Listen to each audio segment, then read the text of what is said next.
côté du Japon pour le Paris Saint-Germain de Luis Enrique, mais également mon cher... Allez, la compo du Paris Saint-Germain de Luis Enrique. Adepte du 4-3-3, on va voir l'organisation mise. La formation de Simone Inzaghi qui ne bouge pas dans ce 3-5-2. Stankovic dans les buts, plus de Onana parti à Man U.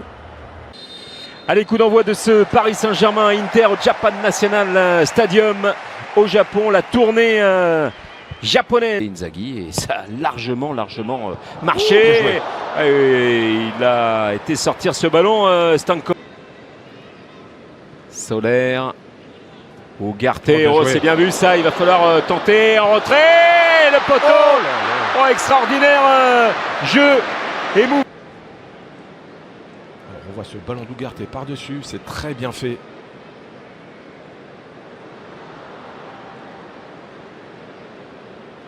C'est bien joué de la part de Solaire, ce qui permet à Asensio d'enchaîner une touche sur son pied gauche. C'est assez inhabituel de la part de Di Marco. Solaire, et ça revient plein axe Fabian Ruiz.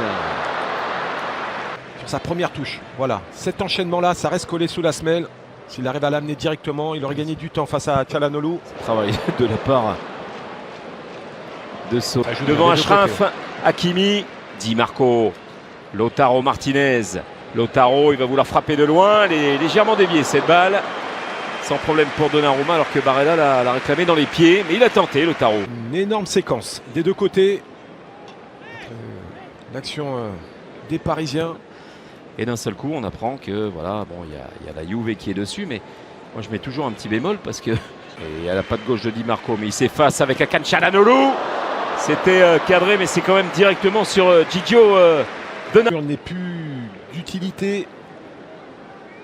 Ça lui ouvre l'angle. Ouais, il n'y a pas assez de puissance. Trop dans l'axe. Déjà trop dans l'axe. Et puis regardez. Hop, il est dévié ce ballon. Il est freiné aussi dans sa course par Akit Bonalo. Et oui, il va falloir compter sur lui. Oui, il semblait un peu écraser cette tentative de Vitinha. De Stanko. C'est venu de cette percussion du Titi parisien encore une fois.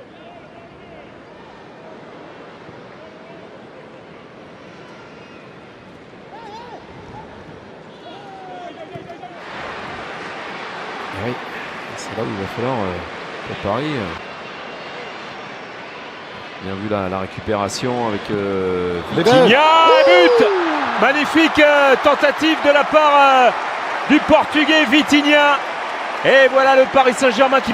Autant il a écrasé sa première tentative tout à l'heure. Et là, il a toute la latitude d'avancer. Bastoni ne sort pas. Ah, il y a un sacré espace là pour pouvoir frapper. Elle flotte, elle fuit. C'est bien joué. Bien fait Cuadrado, la déviation avec Fratesi à droite et Esposito. Il va y aller, Fratesi, Esposito. C'est bien joué. L'égalisation à la 81e minute sur ce ballon perdu par les Parisiens. On voit ce bon relais. Kurzawa qui sort loin sur Cuadrado. Mais Esposito est seul. Défense parisienne déséquilibrée. Le bon ballon de Fratesi qui permet à Esposito d'enchaîner en une touche. Et le plat du pied fort au ras. Il a vu du monde, mais ça forme aussi.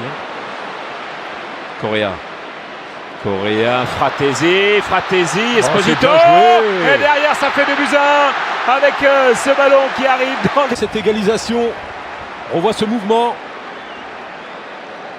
Le bon déplacement de Correa qui va patienter. Fratesi qui fait la différence par sa course. Encore une fois, il aime se projeter comme cela dans la surface. Deuxième fois, passeur. Prise d'info. Il y a cet appel d'Esposito qui permet à Sensi de son cœur de la part de Sensi. Et on a vu quand même un petit sourire de la part de Luis Enrique. Et tout n'est pas acheté dans ce que l'on a vu aussi.